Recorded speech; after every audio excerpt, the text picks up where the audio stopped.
But for right now, Eric, it's time for your tip of the week, and you're going to be spinning it in terms of its applicability to MSPs. But it's a topic that I think all of us, I know I can relate to as well. What is that topic, Eric? Thanks, Rich. The topic today is eliminating project scope creep, and I say scope seep, right? So there's scope creep and there's scope seep. So there's three mini tips that I'll share in delivering this, Rich. And I learned how to manage projects in the enterprise before I ever thought that I would start my own IT practice and later, become an MSP and all this. And I learned this under the tutelage of an amazing IT director at the place I was working at that time. And we were able to take a project. It was a move for the organization. It was a $6 million project. We were moving a campus of 3 buildings with about, I think, 15 to 1,700 people on site, and there were 17 international locations that were all tied to this. Removing these folks supposed to take 9 months, $6 million, I think is what it was. And we went over budget and timeline significantly. We went over budget $1 million. We went over timeline 90 days. But at the end, the stakeholders, the C-level executives were very happy with how it went. And it was all down to how the project was scoped and managed. I mean, there was, I think, 68 different contractors involved in this project. You can imagine it was a brand new facility that was empty, and we had to go in and do the TI, the HVAC, the electrical, the data center downstairs, every floor, everything that had to do with this move. It involved datacom, it involved telecom, it involved HR. It was big, it was massive. And what I learned, Rich, was three fundamental techniques. The first one is your scope. And sometimes, if you've never done something like this before, so here's a tip for our audience. If you've done projects before, you know how difficult and challenging it can be when you find out you've scoped the wrong solution or the wrong part of a solution in a larger project. You've got to go back and have a difficult conversation with a client and hope that they'll pay for that change when in fact it might have been your fault all along. So that's a difficult conversation. Rich, I had a situation in my MSP practice where we were swapping out a bunch of firewalls from a client. They had 6 locations, and we were going to be upgrading their firewalls to create VPN connections with a certain encryption level between all the locations. Vendors told us, oh, yes, here's our brand new firewall. It does exactly what you need, this encryption, et cetera, et cetera. We got the firewalls in, we deployed them, and it did not work at all. So after, a weekend cutover, talking to the vendor, finding out that, oh, well, that particular protocol that you're asking for will be released on the next software update. So we were sold the feature and benefits that were vaporware at the time because somebody wanted to make a sale, I think. And so we had to go back and explain to the client, Rich, hey, this was what we were told by, the vendor. We assumed it was going to work. Luckily, we had a bunch of firewalls from another project that we had done from another client that went to a different vendor. But those firewalls actually had this protocol that we could deploy. So we actually put those in temporarily. When the other firewall update software came in, we flashed the firewalls, we tested them, then we redeployed. The client did pay us for the labor because it wasn't our fault, but sometimes it is our fault by not scoping properly. Now, if you're an IT provider, Rich, and you are asked by a client, can you do this thing?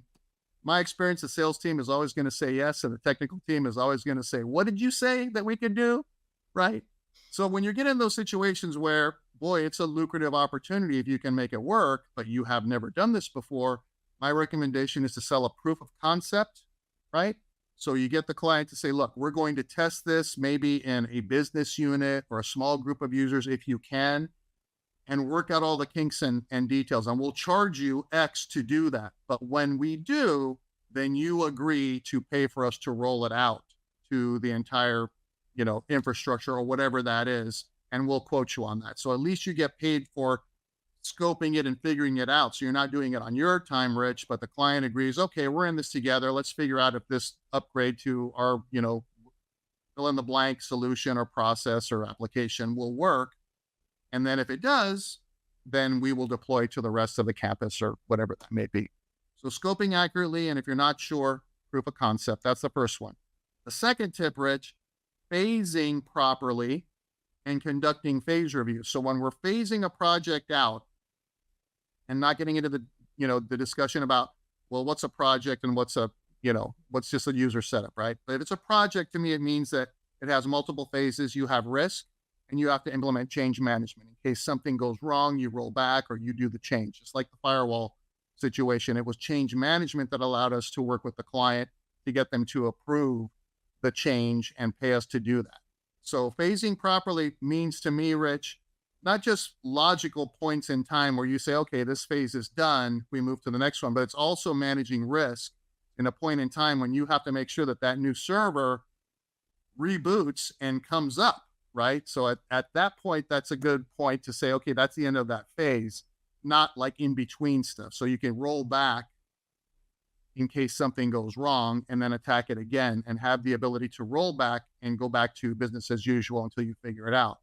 Now, when I talk about phase reviews, this means that you're scoping, it's a cadence. So if you have a project that's 30 days, let's say 45 days, let's say 60 days, Rich, I want a nice cadence of phase reviews in there. So not only am I managing my risk over time with these phases and when they begin to the next phase, but I also want a nice spread of check-ins with the client. So I might say, instead of having 2 phase reviews, I might say, hey, we're going to do 3 or 4 because I want to get the client to approve that this phase was completed to their satisfaction according to the success criteria of the project, right?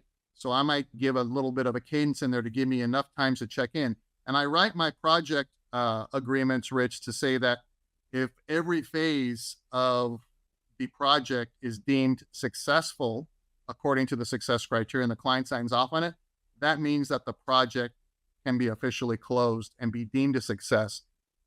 Taking the power out of the client's hands, Rich, that always wants to say when the project is done or not. No, you control when the project is done or not within this box, as long as you're managing change properly, which is the third mini tip here. Manage change fiercely. Identify what your change management process is. I've got templates on my website at MSP Mastered that folks can download for this, but basically it's identifying what the success criteria of the project is, what the phases are, and what constitute change. When something forces us to deviate from the established and agreed upon project plan, then we're going to raise our hand and ask for change, Rich. That means that, for a client, and this is how we eliminate scope seep. When the client sees the technicians on site, Rich, deploying the project, and they go, oh, while you guys are here, can you also do these 3 things, right? May or may not be related to the project. If they're not related to the project, that's a ticket. If it's under your agreement, handle it that way. But if they say, oh, can you also configure this with this? Then it's like, okay, we're going to have, Eric, reach out to you and see if that's a change request. And if it's outside the scope of the project, we'll do a change request. Whether we bill the client or not for that, Rich, is up to us, right? I always try to give a client a little bit, manufacturer change, just so that we take them through the process that says, hey, you know what? We're going to move the deployment date from this date to this date, or something else that doesn't materially impact the cost of the project or the outcome of the project. It's almost like a fire drill. So when the real change comes that we expect, then the client says, okay, you're doing your job. You're telling me that there's a reason for a change. You're justifying that, and you're asking me to approve it. I'll approve it, and then we can move forward. So there's a lot that I left out in there, Rich, but just things to think about. Just manage change fiercely, scope accurately. Don't get into trouble over promising. If you haven't done something before, get the client to agree to a proof of concept, and then phase properly with a good cadence, and then conduct those phase reviews so the client has those check-in points and is approving and being satisfied at each point that you're doing what you promised you would deliver for them. And I really kind of want to, it's all good advice. I really kind of want to hone in and underscore that phase management a piece of advice that you offered there, because it's reminding me of a job I had very early in my career in IT. I'm talking like 30 years ago now. I worked for a solution provider in the local area here in Seattle where I live. And that was sort of the key lesson that the two co-founders of that company learned this lesson the hard way earlier in their careers. And basically, I did a lot of marketing writing for this company, and we would always position it basically as, we're not going to move on to the next phase of this project until you are absolutely delighted with the current phase. Like this is part of our service to you.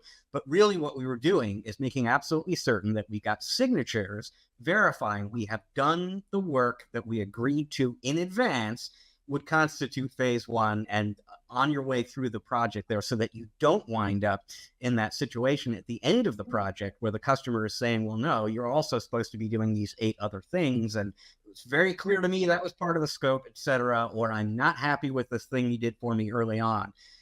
It really is important to get that agreement up front in writing about what the scope of the project is. And then, as you said, even if you have to manufacture them, get those checkpoints built in there to, force the way my colleague's company used to put it, is it was like slapping the cuffs on the customer, basically, as you are making the customer say, yes, you have fulfilled your responsibilities. And it just made life a lot easier, really, especially for us, but even for the customer. There was just a lot more clarity about what was or was not within the scope of the project. Yeah, great insight, Rich. And of course, you're going to have a kickoff meeting with the client, so everything is understood. I even have a 2-page agreement that says, here's the project kickoff agreement, so we all know who's responsible for what. Like, the client's responsibility basically is to approve change quickly. That's their responsibility, right? So we're in this together. You approve change quickly. And, for those of us that are doing payments over time or progress payments, it is so important to tie those to these phase reviews, because at that point, the client, when they agree that they're satisfied, there should be nothing holding them up from paying you. And again, if you have a 5-phase project, Rich, and at the last phase review, the client says, I'm satisfied that you've achieved the objective of this phase, then finish your billing, right? The project is now done. So good stuff.